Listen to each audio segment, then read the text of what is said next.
This year's Ryder Cup was an absolute golfing masterclass. From producing a record in the first round to absolutely dominating the competition, one side took it all. But as all tournaments go, it wasn't without some drama. Today's recap of the 2023 Ryder Cup on Good Bogey Golf will cover the results, spotlight the big winners, those who stepped up their game, and a few who might have wished for a mulligan. We'll also cover the key moments that defined this year's Ryder Cup. So without further ado, let's dive into the Cup highlights and the most memorable moments. First things first, let's talk about how it played out. The 2023 Ryder Cup was all about Europe stamping their authority. Right off the bat, they took control of the par 4 opening hole across 5 sessions, clinching it 10 times compared to the Americans' 4. The European dominance didn't stop there. They clean swept the opening foursomes, boasting an impressive 7-1 record in this format. This pushed their tally to a staggering 20-4 in the last 3 Ryder Cups held in Europe. And we can't talk about setting records without mentioning Viktor Hovland. Viktor Hovland teamed up with Ludvig Åberg to hand out a historic thrashing. They defeated world number 1 Scottie Scheffler and Brooks Koepka with a jaw-dropping 9-7 scoreline, making that the most significant 18-hole defeat in Ryder Cup history. But when it seemed Europe had everything wrapped up, Patrick Cantlay had other plans. Sinking a massive 43-foot birdie putt on the final par 5 hole, he clinched a nail-biting 4-ball match, giving Team USA a glimmer of hope and some much-needed momentum as they headed into Sunday. Even still, Europe ended day 1 with a commanding overall lead of 6.5 to 1.5. The day went down in the history books as the US couldn't secure a single match win. This was the first for any side. Come Sunday, Americans didn't go down without a fight. Team USA rallied, trying to mount a comeback. They show glimpses of the champion team we've seen in the past, but the deficit from the first day just proved too much. Despite their best efforts, they fell short by 5 points, and Europe's early dominance paid off. Team Europe clinched a decisive victory over the United States with a final score of 16.5 to 11.5 thanks to their incredible start. Now, when we talk about standout performances, Europe had its fair share of stars shining brightly.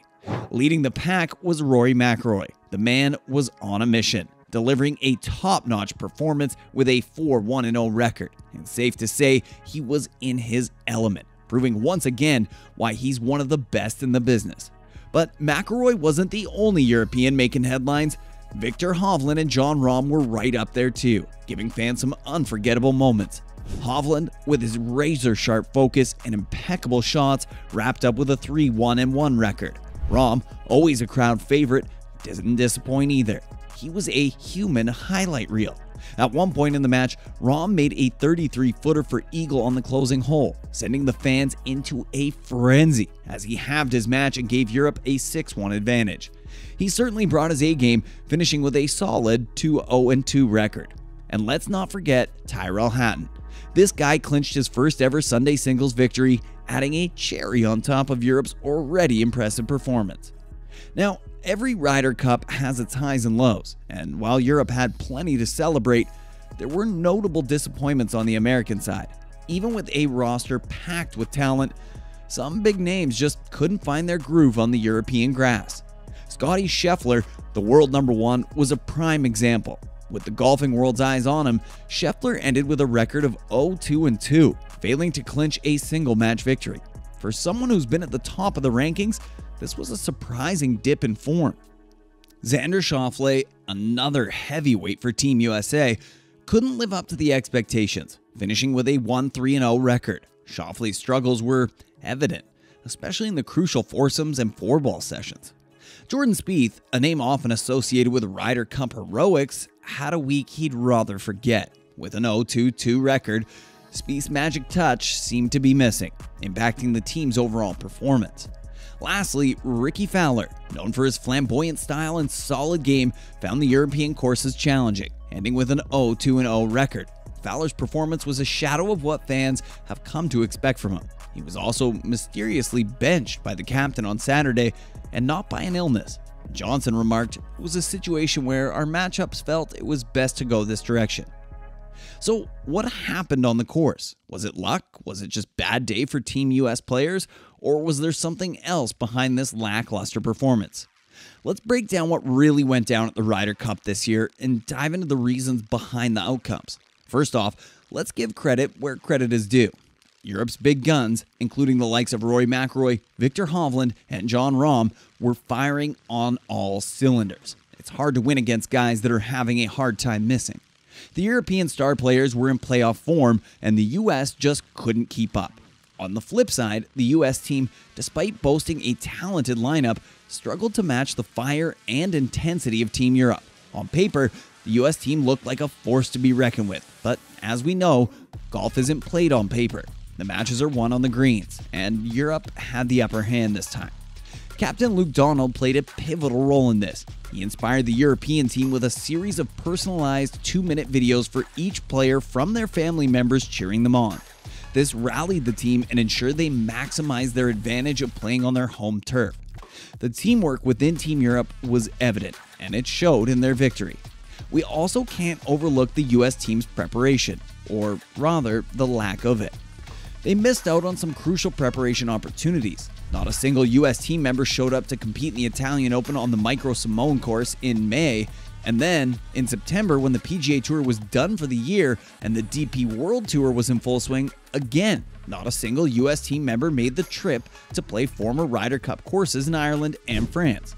By skipping the Italian Open at Marco Simone in May and not participating in key tournaments in September, they lost out on valuable experience and familiarity with the courses.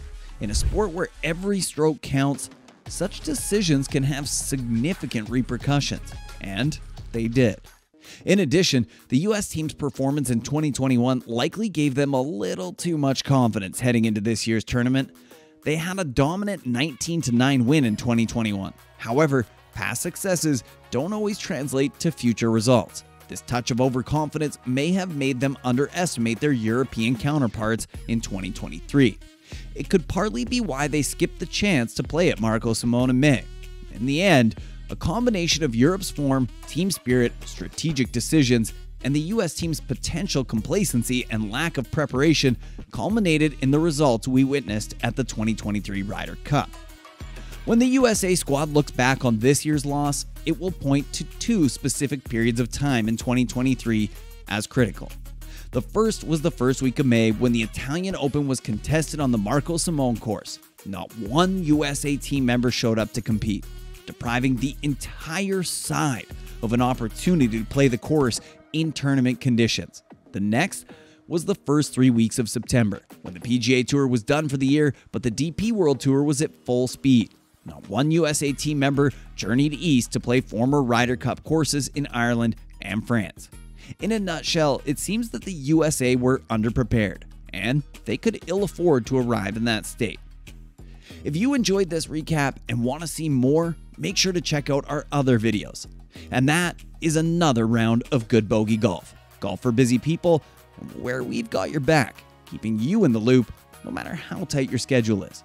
Don't forget to swing that like button, share this video with your fellow golf enthusiasts, and subscribe to our channel for your quick and easy golf updates. Remember, time may be short, but the game is long. Stay ahead of the curve with Good Bogey Golf. Thanks for watching, keep your eye on the ball, and we'll see you next time.